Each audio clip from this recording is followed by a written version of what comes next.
The diary hit the newsstand at 6 a.m., its pages screaming secrets Ellie had whispered only to herself. By noon, her phone was a battlefield of notifications, reporters, old friends, strangers, all clawing for a piece of her truth. She sat frozen on her Brooklyn apartment floor, the city's pulse mocking her shattered silence. Ellie, 26, had always been the quiet one in her family, the girl who sketched dreams in the margins of her notebooks rather than speak them. Growing up in a small Ohio town, she'd learned early to bury her feelings for women, tucking them into the pages of her diary like pressed flowers. Coming out to her family last summer had felt like breaking free. Her mother's tearful hug, her father's gruff, "We're proud of you," her sister's cheers.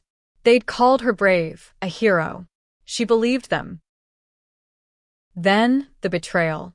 Her diary, her sanctuary, sold for $7,000 to a tabloid by the very people who'd sworn to love her. The headlines twisted her love for Mia, her girlfriend of 2 years, a 25-year-old barista with a laugh like summer rain, into something lurid, something to gawk at. "Local girl's lesbian love scandal," one screamed. Ellie's heart sank as she read her own words, her private poetry, splashed across cheap paper for the world to judge. She met Mia at a Williamsburg coffee shop, where Mia's quick wit and warm eyes had unraveled Ellie's defenses. They'd built a life together, small but fierce, late-night talks, shared playlists, dreams of a future. Now, that life was a spectacle. Mia was at work when the news broke, unaware of the storm. Ellie's fingers hovered over her phone, dreading the call she'd have to make. Her family's reasoning stung worse than the act itself.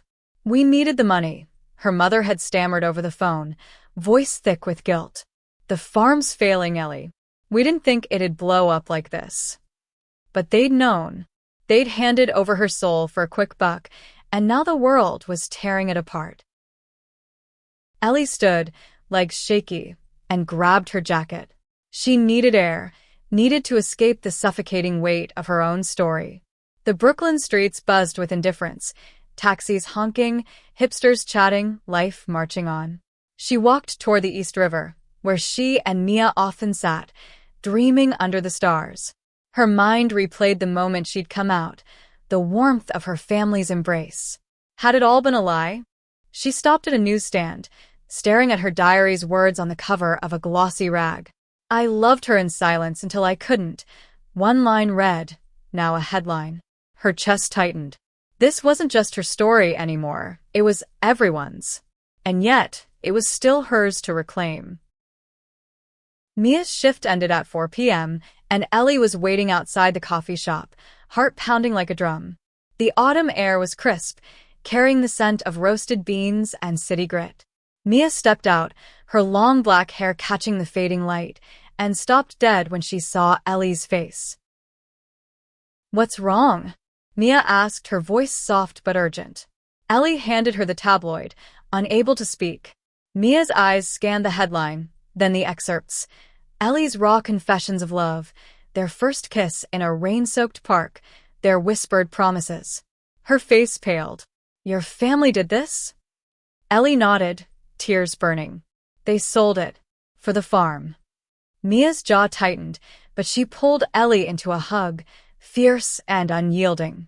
"We'll get through this," she whispered.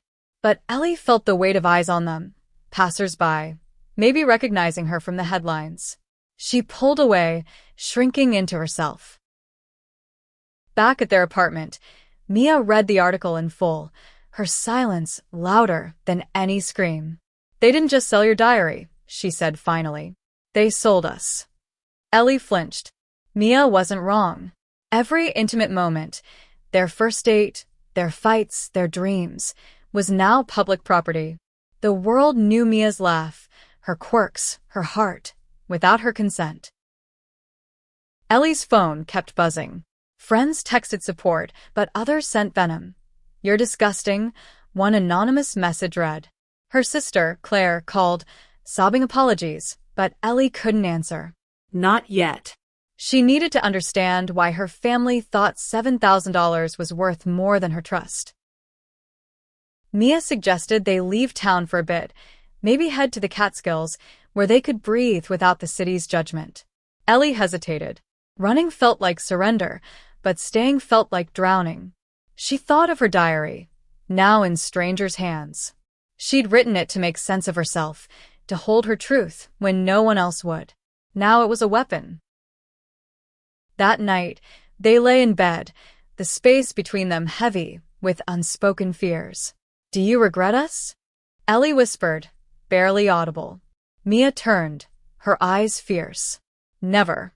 They can take your words, but they can't take this." She kissed Ellie, soft but defiant, and for a moment, the world faded. But the world wouldn't stay quiet. The next morning, a local TV station called, offering Ellie a chance to tell her side. She refused, but the pressure was mounting. Social media was a war zone. Some called her a hero, others a sinner. She wanted to scream her truth, but what was left to say when her heart was already printed in ink? Ellie woke to a voicemail from her father, his voice gruff and broken. "We didn't know it'd hurt you this bad, kid. Come home. Let's talk." Home. The word felt like a trap. Ohio was where she'd hidden herself for years, where her family's love had turned to betrayal. She deleted the message. Mia was already up, brewing coffee, her calm a stark contrast to Ellie's chaos. "You don't have to decide now," Mia said, reading her mind. "But you can't keep running from them forever." Ellie wanted to argue, but Mia's steady gaze held her. She wasn't alone in this, not yet. The day brought more chaos. A blogger had dug up Ellie's old social media posts, twisting innocent photos of her and Mia into proof of scandal. Ellie's boss at the graphic design firm called, concerned about the publicity. "Take a few days," he said, but his tone screamed, "Don't drag us into this." Ellie felt her world shrinking. She and Mia went to their favorite diner, hoping for normalcy, but whispers followed them. A woman at the counter stared, then looked away. Ellie's skin crawled. "Let's go," she muttered, but Mia grabbed her hand. "We're not hiding," she said, loud enough for the room to hear. Ellie's heart swelled, but fear lingered. Back home, Ellie pulled out a new notebook. She hadn't written since the betrayal, afraid her words would be stolen again. But Mia sat beside her, silent, and Ellie started to write, not for the world, but for herself. She wrote about Mia's courage, about the love that refused to break. It felt like reclaiming a piece of her soul. That evening, a knock at the door startled them. It was Claire, Ellie's sister, eyes red from crying. "I didn't know they'd sell it," she said, voice breaking. "I tried to stop them." Ellie wanted to believe her, but trust was a fragile thing now. Mia invited Claire in, ever the peacemaker, but the air was thick with tension. Claire explained. Their parents were drowning in debt, the farm on the brink. The tabloids' offer had seemed like salvation. "They thought it was just a story," Claire said. "They didn't think about you." Ellie's anger flared. "They didn't think about me? That's the problem." As Claire left, Ellie felt a spark of resolve. She couldn't undo the past, but she could fight for her future. She and Mia stayed up late planning. They'd face the media, not on the tabloids' terms, but their own. Ellie's story wasn't theirs to tell anymore. Ellie spent the next morning drafting a statement. Her hands shook as she typed, but Mia's presence steadied her. "I'm not a headline," she wrote. "I'm a person, and my love for Mia is not your spectacle." It was raw, unpolished, but hers. She posted it on her small blog, expecting it to drown in the noise. It didn't. By afternoon, the post had thousands of shares. Strangers left comments, some cruel, but many kind, sharing their own stories of love and loss. Ellie read them through tears, feeling less alone. Mia squeezed her hand.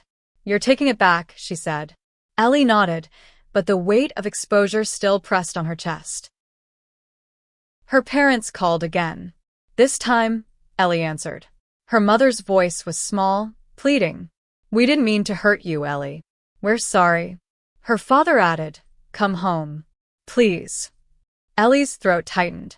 She wanted to forgive them, but the wound was too fresh. "I need time," she said, hanging up. Mia suggested a public response, a podcast, maybe, where they could control the narrative. Ellie hesitated. Speaking out felt like stepping into a lion's den, but hiding felt like letting the tabloid win.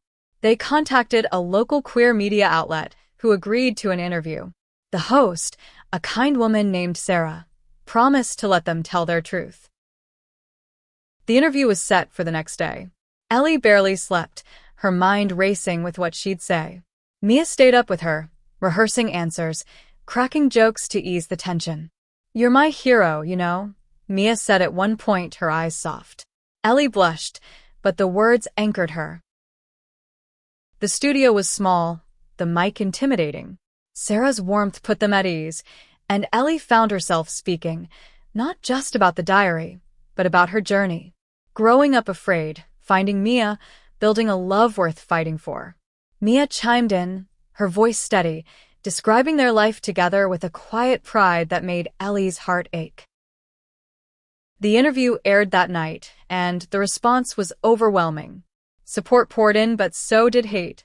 Ellie's inbox filled with messages, some calling her brave, others calling her names she'd heard in her darkest moments.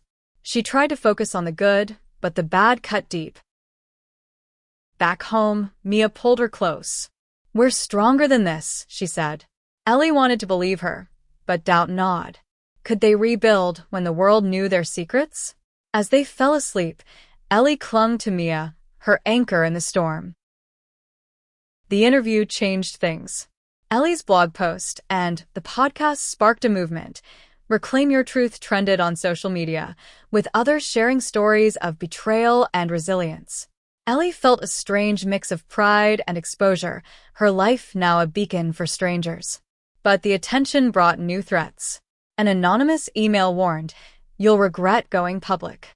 Mia brushed it off, but Ellie couldn't. She started checking the locks twice, jumping at every noise. Mia noticed, pulling her into long talks about their future, maybe a house upstate, a dog, a life beyond the headlines. It was a dream Ellie clung to, but fear kept her tethered to the present. Her parents kept reaching out, their apologies growing more desperate. Ellie's sister sent a letter, handwritten, detailing the farm's collapse and their parents' regret. "They love you," Claire wrote. "They just lost their way." Ellie wanted to believe it, but trust was a bridge burned to ash. The media frenzy slowed, but the damage lingered. Ellie's boss called her back to work, but colleagues whispered. She threw herself into her designs, sketching with a ferocity that scared her. Art had always been her escape, and now it was her armor. Mia, meanwhile, faced her own battles. Customers at the coffee shop recognized her, some asking invasive questions. She kept her smile, but Ellie saw the strain. One night, Mia snapped, "I didn't sign up for this." The words cut, but she softened, apologizing. "I just want us to be us again," she said. Ellie nodded, but wondered if us could ever be the same. They decided to take a weekend away, driving to a cabin in the Catskills. The quiet was a balm, the mountains a reminder of something bigger than their pain. They hiked, cooked, laughed, moments of normalcy that felt like rebellion. Ellie sketched Mia by the fire, her face glowing, and felt a flicker of hope. But the world intruded even there. A local recognized them, snapping a photo. It hit social media by morning, captioned with slurs. Ellie's stomach dropped. Mia grabbed her hand. "We keep going," she said, fierce. Ellie nodded, but the fear was a shadow she couldn't shake. Back in Brooklyn, Ellie and Mia faced a new reality. The photo from the Catskills had reignited the media's interest, and reporters camped outside their apartment. Ellie felt like a prisoner in her own home. Mia, ever practical, suggested they move, but Ellie couldn't imagine starting over. Not yet. They leaned on their community. Friends brought groceries, offered couches, shared stories of their own struggles. A local queer support group invited them to speak, and Ellie surprised herself by agreeing. Standing before a small crowd, She told her story. Not the tabloid's version, but hers. The applause was quiet but real, and for the first time, Ellie felt like she was more than a headline. Her parents showed up unannounced one evening, faces drawn with guilt. Ellie's instinct was to slam the door, but Mia let them in. The conversation was raw, her mother's tears, her father's halting apologies, their pleas for forgiveness. "We were desperate," her father said. "We didn't understand what it'd do to you." Ellie listened, her heart torn between anger and longing. She didn't forgive them. Not fully, but she agreed to keep talking. It was a start. Mia squeezed her hand under the table, a silent reminder of their strength. That night, Ellie wrote in her new notebook, not about pain, but about hope. She wasn't ready to trust her family again, but she was ready to try. The media storm began to fade, replaced by newer scandals. Ellie and Mia focused on rebuilding. They started therapy, both together and apart, learning to navigate the trauma. Ellie's art became bolder, her designs catching the eye of a local gallery. Mia began writing poetry, her words a quiet rebellion against their exposure. But the threats didn't stop. Another email arrived, more menacing than the last. Ellie wanted to ignore it, but Mia insisted they go to the police. The officer was kind but skeptical. Cyber threats were hard to trace. Ellie felt powerless, but Mia's resolve held them together. "We're not backing down," she said. As winter settled over Brooklyn, Ellie felt a shift. The world still watched, but she was learning to live for herself.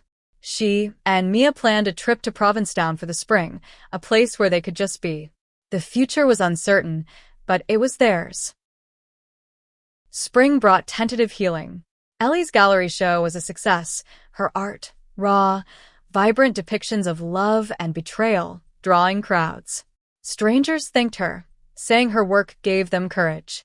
She felt exposed but empowered, her pain transformed into something beautiful. Mia's poetry was published in a small queer journal, her words a quiet triumph. They celebrated with cheap wine and a rooftop dance, the city sprawling below them. For the first time in months, Ellie felt light, like she could breathe again. Her relationship with her family was still fragile. They met for coffee in Ohio during a visit, the conversation stilted but honest. Her parents were trying, attending therapy, learning about her world. Ellie didn't know if she'd ever fully forgive them, but she saw their effort. Claire, ever loyal, became their bridge, texting Ellie updates about the farm's slow recovery. The threats tapered off, but the fear lingered. Ellie and Mia installed a security system, a small price for peace of mind.